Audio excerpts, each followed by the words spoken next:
திராவிட model என்றால் என்ன என்று கேலி செய்து கொண்டிருக்கக்கூடியவர்களுக்கு இந்த கைத்தறி ஒன்றே போதும்.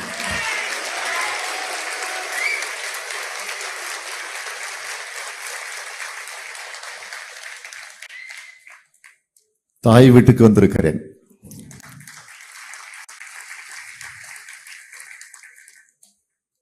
தாய் வீட்டுக்கு வருகிற போதெல்லாம் நான் எழுச்சியை தொடர்ந்து பெறுவது உண்டு. ஆக அதை பெற்று இன்றைக்கு உங்கள் முன்னால் நான் நின்று கொண்டிருக்கிறேன். ஆண்டாண்டு காலமாக ஒடுக்கப்பட்ட தமிழினம்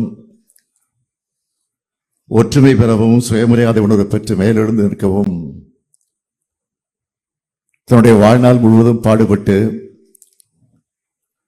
பல்வேறு தியாகங்களை புரிந்து நம்முடைய இனத்திற்காக அயராது உழைத்திருக்கக்கூடிய நம்முடைய ஈரோட்டு சிங்கம் பகுத்தறி புகழ்வன் தந்தை பெரியார் அவருடைய மறைந்த இந்த நாளில் அவருடைய கருத்துக்களை, அவருடைய எண்ணங்களை, அவருடைய போராட்டங்களை, அவருடைய தியாகங்களை, அவருடைய வாழ்க்கை வரலாற்றை நம்முடைய இளைய தலைமுறையினருக்கு எடுத்துச் செல்லக்கூடிய வகையில் டிஜிட்டல் நூலகமாக, ஆய்வு மையமாக இன்றைக்கு திறந்து வைக்கப்பட்டிருக்கிறது. தந்தை பெரியார் அவர்கள் தன் பயணத்தை முடித்துக் கொண்டார். நாம் தொடர்வோம் என்று கலைஞர் அவர்கள் சொன்னாரே, தந்தை பெரியாரின் தொண்டர்களான நாம் அந்த பயணத்தை தொடங்கி இந்த முன்னெடுப்பை செஞ்சிருக்கிறோம். அவர் ஆழ்ந்த காலத்தில்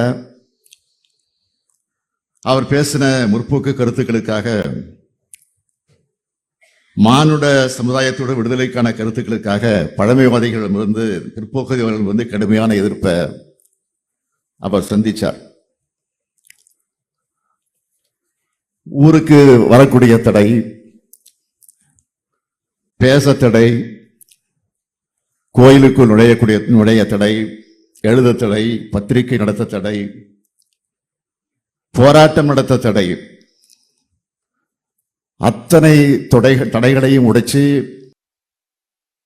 அவர் நம்மை வீதிகள் மட்டும் நுழையவிடல, இந்த மண்ணுலக வாழக்கூடிய அத்தனை பேருடைய மனசுங்களையும் அவர் நுழைந்திருக்கிறார். அதுதான் தந்தை பெரியார் அவர்கள்.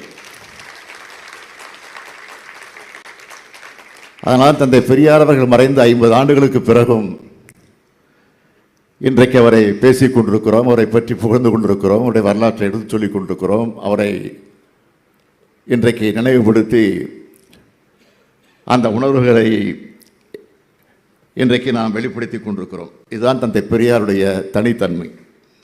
பாதகம் செய்பவரை கண்டால் நாம் பயங்கொள்ளலாகாது பாப்பா, மோதி மிதித்து விடு பாப்பா, அவர் முகத்தில் உமிழ்ந்து விடு பாப்பா. அண்மை செய்திகளை உடனுக்குடன் தெரிந்து கொள்ள இணைந்திருங்கள் இயம்நாடு தொலைக்காட்சியுடன்.